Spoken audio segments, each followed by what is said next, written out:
কুরআন মধুর বাণী আমি যখনই শুনি আমার মন ভরে যায়।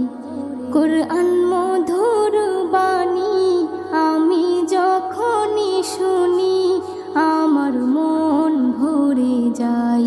শোনো মুমিন মুসলমান, পড়ে দেখো না কুরআন, কত শান্তি পাওয়া যায়।